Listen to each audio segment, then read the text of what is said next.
didn't leave the magazine, Julian.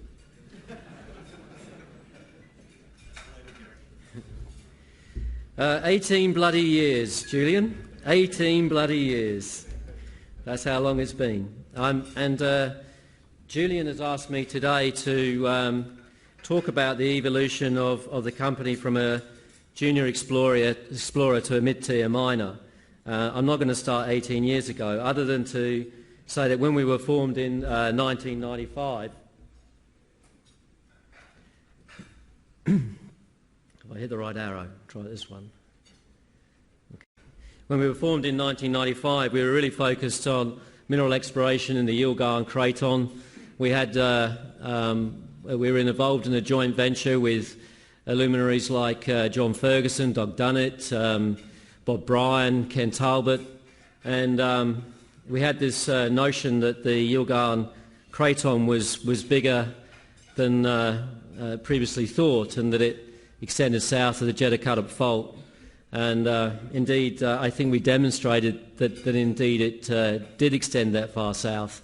Unfortunately, the venture capital market dried up in the late 90s, and the dot-com craze took over. And I can remember going to one presentation with brokers, really just pounding the streets, trying to drum up some interest.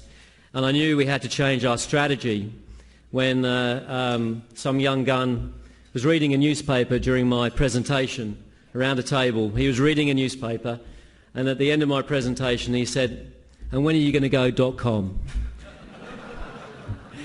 So I thought, well, that's it, we've got to change our strategy. And indeed we did. We started looking for projects which would attract funding. That was our focus. And first of all, we identified a project in Thailand, which we still own, and to be frank, it probably isn't the scale of project we now need. And we had a few problems in terms of moving it forward, and we started looking regionally, and we picked up an area in Laos. But that project in Thailand introduced us to the Resource Capital Fund. I was on a skiing holiday in Denver in the Christmas New Year of 99 to 2000, the dawn of the new millennium, and early in January of that year, I called up Resource Capital Fund in Denver, and we became their first investment in Australia, managed by an Australian, James McClements. Made a material difference to the business, took a load off the shoulders of Bob Bryan, who was our then chairman and major shareholder, and it enabled us to start breathing, raise some capital, and start moving on to other projects. So I think the key thing there, if you're a junior explorer, you might love the story, but you've got to make sure that there's investors that love your story as well. In 2001, we struck an agreement with to acquire a Lao registered company called Pubia Mining, and we were buying it from a joint venture between Normandy Mining and Anglo-American, 50-50 JV, and we paid the princely sum of $5.5 million. $500,000 for 80%, and there was a put and call to spend another $5 million or pay another $5 million to acquire the balancing 20% once we made a decision to mine. And we started with a little heap leach gold mine in 2005, and which gave us some operating experience. At that time, the investment market had moved to, well, you know, we're prepared to invest in a project as long as there's some cash flow. We can see cash flow near term, and that's why we developed the heap leach gold operation, which effectively was pre-stripping the underlying Pukam copper gold operation, which was brought into production in 2008. We're now looking to grow production at Pukam. We've got an expanded plant there, which can produce over 100,000 tonnes of copper if we can provide the grade. It can certainly produce at a rate of over 18 million tonnes per annum in terms of ore processing rates, and we can see that peaking out at 20 million tonnes with some adjustments to either the primary crusher or by introducing crushed ore beyond the primary crusher. Most importantly, I want to leave you with indelible belief that we care about our values as a company, our people and our impacts, and that we are a mining company that strives to achieve the highest standards in everything that we do in terms of our performance and our ethics. Now, I'm going to take you back to 2003. You'll see a remarkably young version of me with no more hair than I have today. And you'll see me promoting Laos and against a backdrop of cheap drill rigs and beautiful scenery. And if anybody appears in this video who's here today, I apologise, and I didn't get your permission. The production values are more Blair Witch Project than perhaps the sort of production values we use these days, but I hope you enjoy it.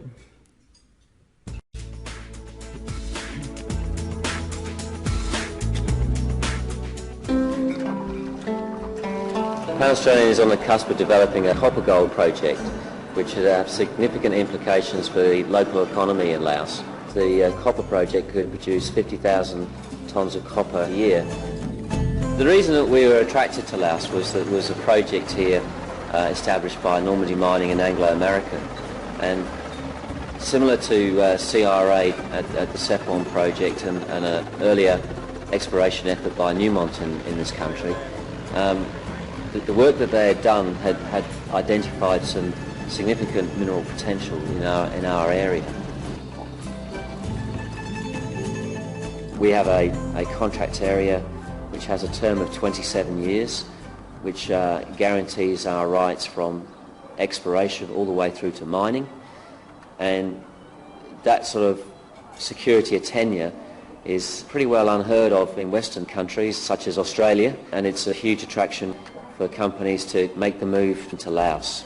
Well, I'm very impressed. Everything we've seen over the last couple of days has sort of given me a lot of confidence in the potential of this area. Everything from yesterday's trip to today, and I think the management have certainly got what it takes to make something of it. So this is just showing that this is the massive sulphide zone within the copper-gold deposit, and we have intervals of this material varying from 2 metres up to 20 metres in thickness. Oh, beautiful. So these are all encouraging signs, and from a pan-Australian perspective, it means that we can be assured that foreign investment is welcome in Laos, and that we can do business in Laos, which enables us to raise capital to complete the feasibility study on the copper-gold project.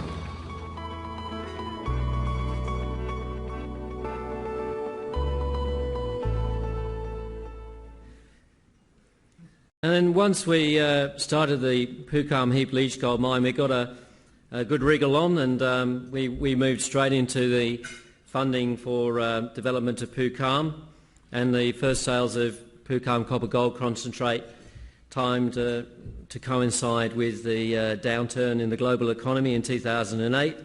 Although we were cash flow positive, it was a very difficult period for us during the GFC. I guess the very fact that we were able to be cash flow positive, the project was performing, the fact that we had a supportive copper trading company that we owed money to that was prepared to do a deal, that we had although we had a bank syndicate of 10 banks, a smaller group of banks, including ANZ and Sumitomo, that are still supporters today, clubbed together and helped us through those difficult times. And then soon after, in 2009, we recapitalised and we commenced, well, we carried on our feasibility study on the PanAust gold-silver project. So we didn't stop exploring through that period, believe it or not. We really did tighten the belt, but we wanted to keep going in relation to PanAust as well. In 2010, production rose to over 67,000 tonnes of copper and 58,000 ounces of gold, and we acquired a majority interest in the Inca de Oro project in Chile. And in 2012, we poured our first gold-silver bar at PanAust, and we completed a $95 million expansion of Pukam within budget, well within budget, and ahead of schedule. And then in 2013, this year we completed the construction and ramp-up of the Pukam Increased Recovery Project. which will see recoveries increase by between 5 and 7 or 8%, depending on the ore type. And then on Friday we announced the acquisition of the Freda River project in Papua New Guinea. I should say the acquisition of Glencore Xstrata's interest in the Freda River project. John's over here, our new partner in Freda River and within Highlands Pacific, and they're going to be an important partner for us in that project with their depth of experience in Papua New Guinea. Our contribution to the Lao economy is huge. We have a very good operating environment. It's a very stable government. I love to call it a single-party democracy. The government owns 10% of Pubia Mining, and we've now invested over $1.2 billion in Laos. And in 2012, we accounted for about 7% of GDP and 30% of exports.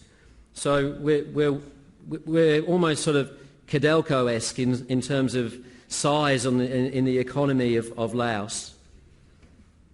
But also, I think what's more important to me is now they hold up Pubia Mining, our subsidiary company. They hold up PanAust and Pubia Mining as an example of the type of mining investor they want to see in that country. If anyone comes in that's new, they say, go and look at what Pubia Mining is doing at Pukam. You must go and look at that. That's what we expect.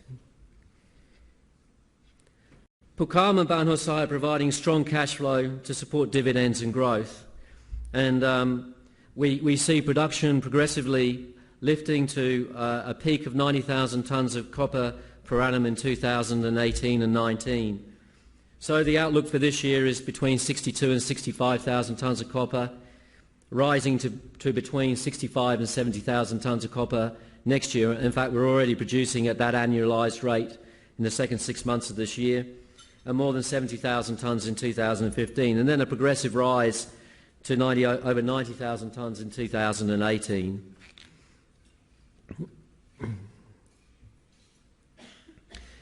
Now, I should say we build our own projects. We've got a track record of completing projects on schedule and within budget. We built the expansion of Pukam, I said earlier, a $100 million project, the increased recovery project, which was managed by a Lao, and he was our first Lao manager. He had a $40 million budget. He brought it in $10 million within budget with zero lost time injuries. And we also built the $200 million or so Ban Hosai gold-silver project. To date, we've delivered approximately $400 million of major projects and $50 million of minor projects within our own capability. Why do we do this? Because we understand the operating environment like no other business in Laos. And we know what we want and we know how to achieve it.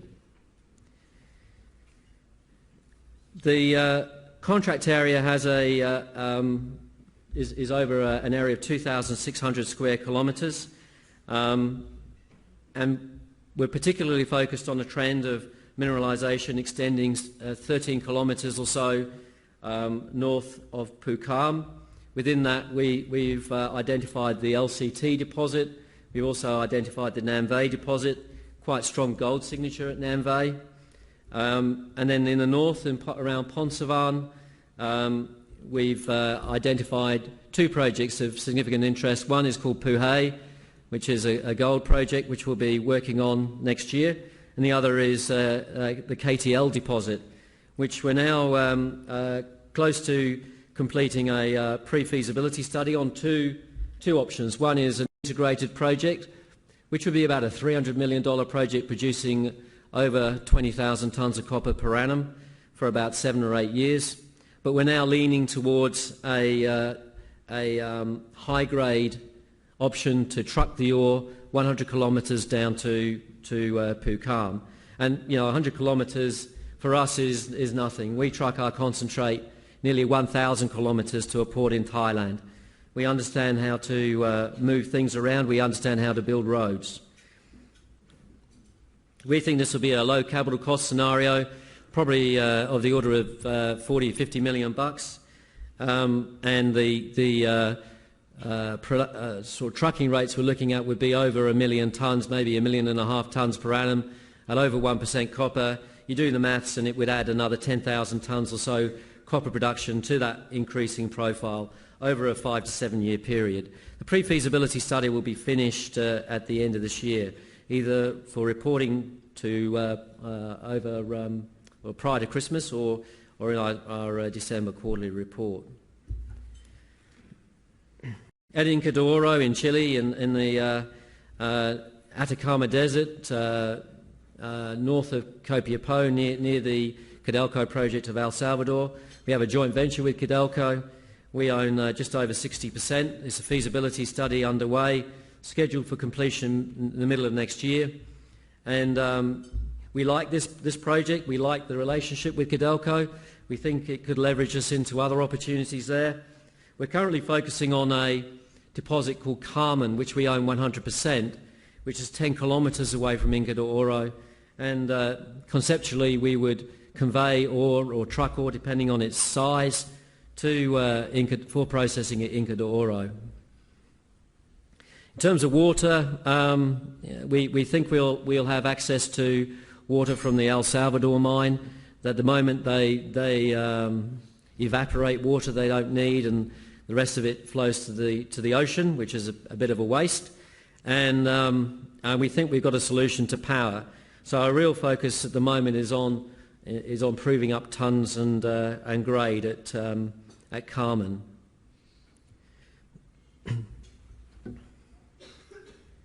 We've got two hares running now, though. We've got Freda River project as well in Papua New Guinea. We've entered into a share sale and purchase agreement with Glencore Xstrata to acquire its shares in Xstrata Freda River Limited. The initial ownership, once we complete that share transfer, will be PanAust 80%, Highlands Pacific 20%, and the Papua New Guinean government has an option to acquire up to 30% of Freda. Initial cash consideration is of $75 million for our 80% interest, $25 million at transaction close, and $50 million at the end of next year. Then on successful completion of a project, we'll be subject to a 2% net smelter royalty payment to Glencore Xstrata, which will not exceed $50 million in aggregate. It fits well with our corporate strategy. It gives us entry into a world-class copper-gold deposit, 12 million tonnes of copper, 20 million ounces of gold. That provides the basis for long-term sustainable growth of the business. If you're not familiar with its location, it's on the northern coast of Papua New Guinea, in the East Sepik province. The main conduit for supplies for concentrate will be down the Sepik River, which is an awesome body of water. I think it flows about 300 kilometres over a lateral distance of about 180 or something like that. Drop in elevation is about 30 metres over that distance, and it's navigable almost up to the project area.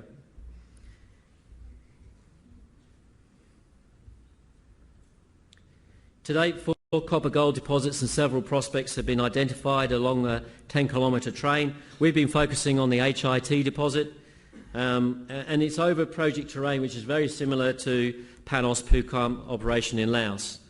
So if you take Pukam, and you'll see a video with Pukam operation in a short while, and you'll see what I mean in terms of the landscape there, the scenery there.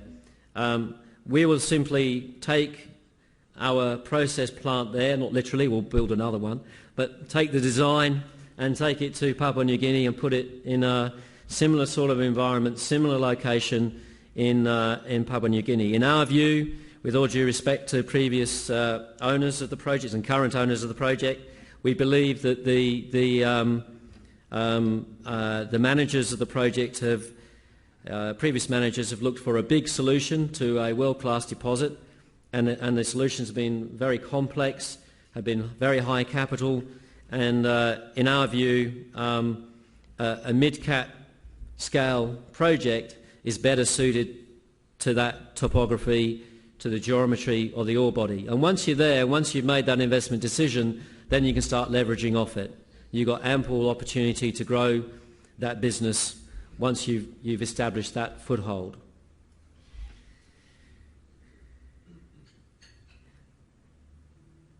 The feasibility study is scheduled to be completed probably mid-2015, second half of 2015. This is the photograph I want you to sort of lock away in your minds, and when I show you the video in Laos, you'll understand what I mean. If someone had put a blindfold on me and took me up there and said, "Okay, where do you think you are?" I'd be saying, "Oh, we're some region of Laos somewhere," and it would have. I would have been wrong, of course, but not in terms of the type of terrain. So our scope is looking at a 24 million tonne per annum conventional open pit and flotation operation. Currently our process plant at Pukam, if we were to upgrade the primary crusher, or if we were to introduce crushed ore from KTL beyond the primary crusher, the SAG mill there and beyond has capacity of over 20 million tonnes. We believe similar scale process plant with the softer ore at Fruita River would enable us to go up to 24 million tonnes per annum. We've assumed mill feed of 430 million tonnes, grading over 0.5% copper, and average annual production of over 100,000 tonnes of copper and 160,000 ounces of gold, in concentrate at a competitive cash cost of about $1.25 over an 18-year mine life. And we're really only taking a fraction of the ore body.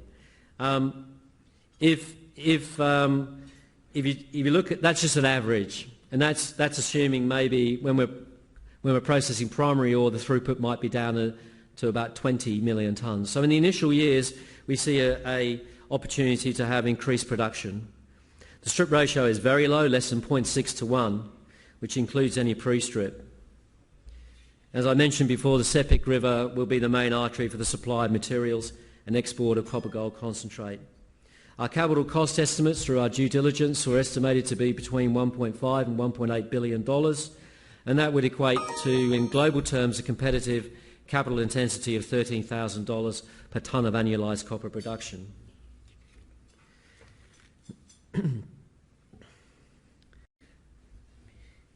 Now, it's a very, very small place, the copper space. If you're an independent copper producer, look, I must admit, with all due respect to Freeport, they're about 1.8 million tonnes per annum copper production. So I took them off, otherwise they kind of distorted my scale. And in any case, I think they're into hydrocarbons or something these days. So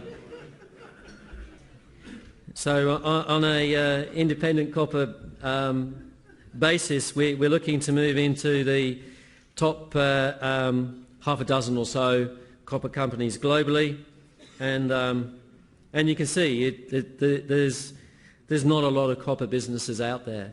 So if you're an investor, you know, you ain't got a lot of choice, which is kind of good, I think.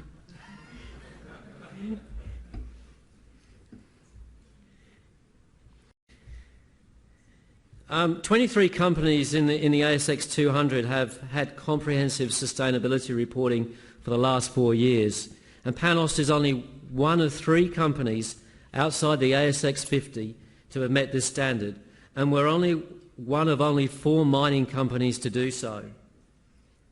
In terms of safety, we have the best safety record for any mining company within the ASX 100.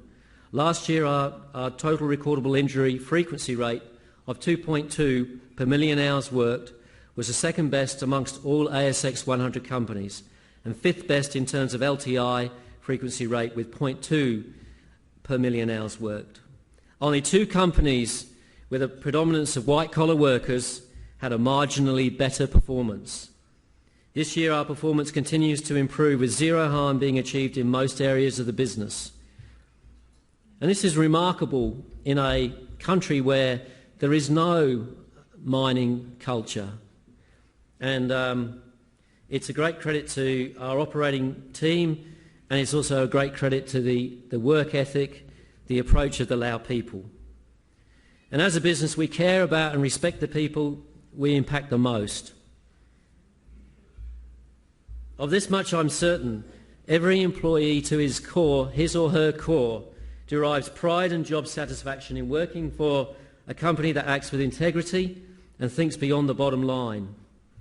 Moreover, as one of the 10 biggest resource companies listed on the ASX, it's our duty to show industry leadership and to demonstrate that mine development can alleviate whole communities from poverty and give their young hope and ambition. Three times in the last 4 years, PanAust has won the Asia Mining Congress Leadership and Sustainability Award for our contributions to training and community development. We've also been recipients of the Ethical Investor Award in Australia and the President of Laos Gold Medal. Now, there's not a lot of Australian competition for the President of Laos Gold Medal, but it's awarded once every 5 years, and it was for our contribution to poverty alleviation. Contribution to poverty alleviation and support for local communities is a matter of great pride to all of our employees, and our ongoing challenge is to ensure that we balance the impacts of mining and development by minimising our environmental footprint and providing a better and sustainable future for the communities most impacted by our presence. I had the great pleasure recently in Laos to sign an agreement with the Asian Development Bank, which covers a $46 million 6-year project to bring potable water and sanitation to 11 towns throughout Laos.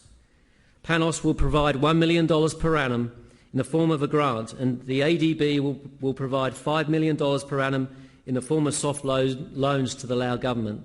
This is the first private-public partnership the Asian Development Bank has ever entered into, and to do it with PanAust, a mining company in Laos, I think is a great credit to our team up there. The balance of the funding will be in the form of government resources and equity from the beneficiaries. If you want sewerage to your house, you have to provide a toilet. That's your equity, and then we'll plumb you up. No problem. So this is the way things are done over there, to make sure that people contribute to this improvement, make sure that it's sustainable. Recognition of the company's achievement through various rewards reflect our values of respect for people and achieving high-performance outcomes. Our employee awards encourage continuous improvement in everything we do, with a focus on zero harm, production and cost performance, and respect for the environment and our local communities.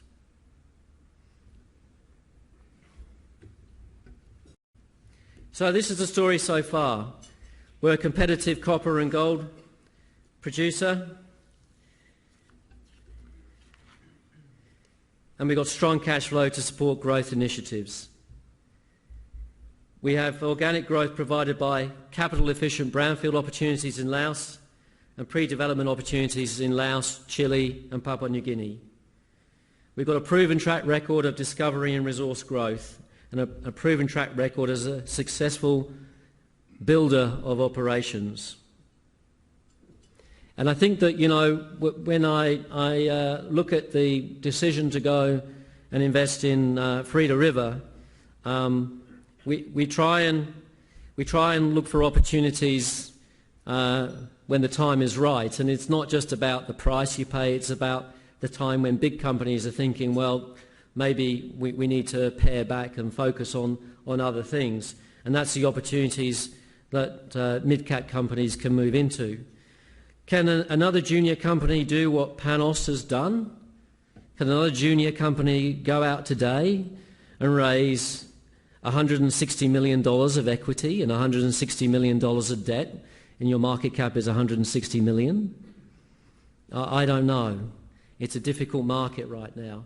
So I think we're in that sort of dot-com phase for venture capitalists again, and good luck. And you know, we're delighted to invest in Highlands Pacific. We think that they're a junior company with a fantastic future in relation to Freda River, but with some interesting exploration plays. And we hope John spends the money wisely and keeps adding value to the business now we're a shareholder. I want to finish with our 2013 corporate video. So it pictorially demonstrates my ageing process and our company's progress over the last 10 years. My ability as a narrator has sadly not improved, but the production values of the video otherwise have. You'll see the business through the eyes of one of Australia's leading artists. Sorry, Tim. It's your brother again, Peter Churcher. And I hope you perceive that we are a company that is vibrant with a highly motivated workforce, determined to achieve the best in all that they do. Thank you.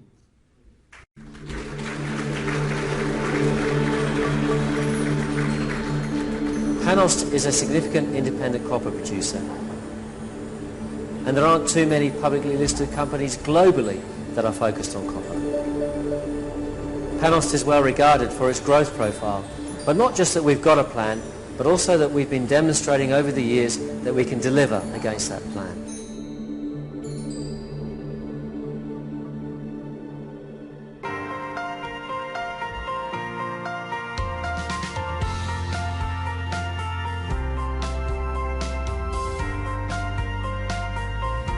I thought it would be really cool if we could commission an artist to come up to the mine sites and capture for posterity not only the workplace environment but also our people at work. What we try and do with anything that we do, we'd like to project the values of the business, and the values of the business are trying to achieve excellence and continuous improvement in everything that we do. But also respect for people. I think that through Peter's art that we'll see some of those values being expressed.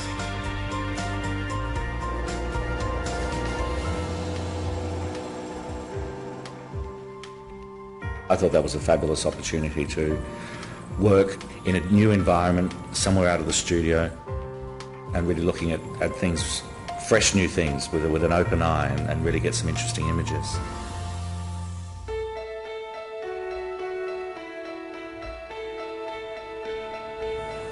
Here in Laos at Pukam, the upgrade expanded the milling capacity by 33%.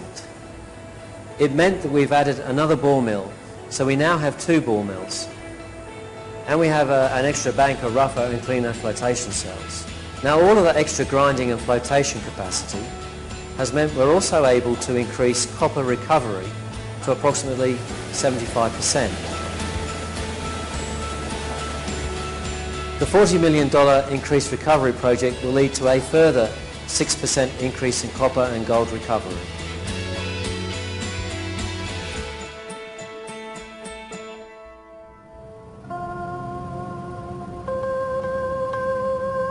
I'm very interested in interactions between people. I love looking at people in their in the context of their environments, their situations of working together. I enjoy the story that tells.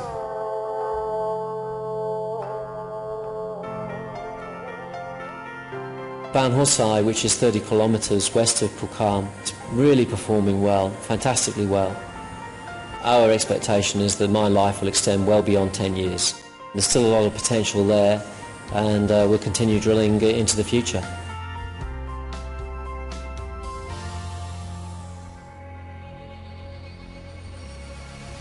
There's something unmeditated about it. It's very direct, it's very straight from my gut reaction to what's in front of me. I haven't got time to think about it too much. I've got to be absolutely in the moment and just get it down as quickly as I can. Really, the driver for growth starts with exploration. It's so fundamental to the success of the business. Here in Laos, we have a number of resource targets, and I'm standing here at the Long Chiang Track geology base, and just opposite me is the Long Chiang Track gold and copper deposit, which will very soon be releasing our first resource on. Near at Pukam, we've discovered the Nam Sand deposit, which is a deep deposit and probably will have to be exploited by underground mining methods. That's at the study phase at this time. And just around the corner from a Long Chiang Track is the Nam Vai prospect, which has returned some very good gold results. If you look up to Ponsavan, which is the north of the contract area, about 120 20 or so kilometres north of Pukam. We are completing a study within the next 12 months on the Ponsavan copper gold project, and in particularly focused on the KTL deposit. We think we can build our presence there and compete maybe in the future with Pukam and the development that we envisage will happen over the next few years. In Chile, we're just 2 years into a joint venture with Codelco, the world's biggest copper mining company. Although we had a very good resource base to start off with, it was evident from our feasibility study that we needed to build that resource base still further. And I just feel that we're one of the best groups around to know how to do that. I think PanAust has been quite brave and creative in a way, and asking someone like me to be in situ in Laos and bring across the story in my own very personal way. PanAust obviously wants their workers to feel like they're respected, to feel at home here, to feel comfortable. In terms of our values, our most important value is the respect we have for our people. And across the group, our safety record is really second to none. It's very, very good, and one of the best amongst the ASX S&P top 100 companies.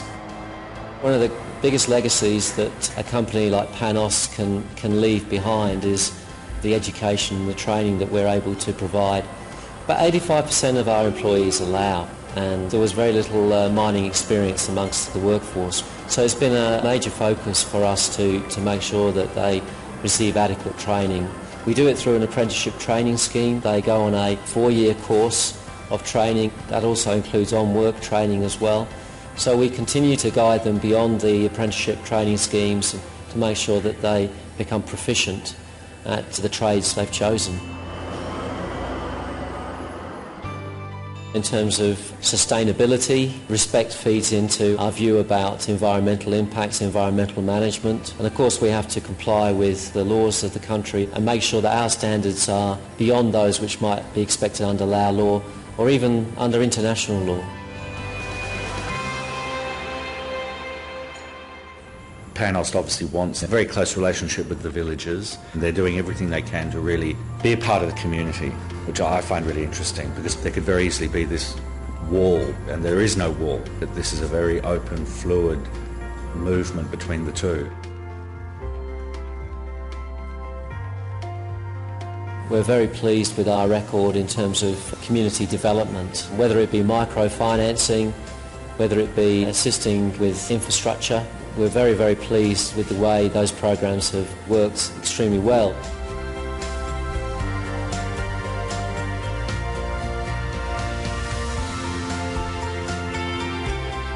The company's had a very strong record of receiving awards by independent groups, and most importantly from the government of Laos, that also recognise our endeavours in terms of community development.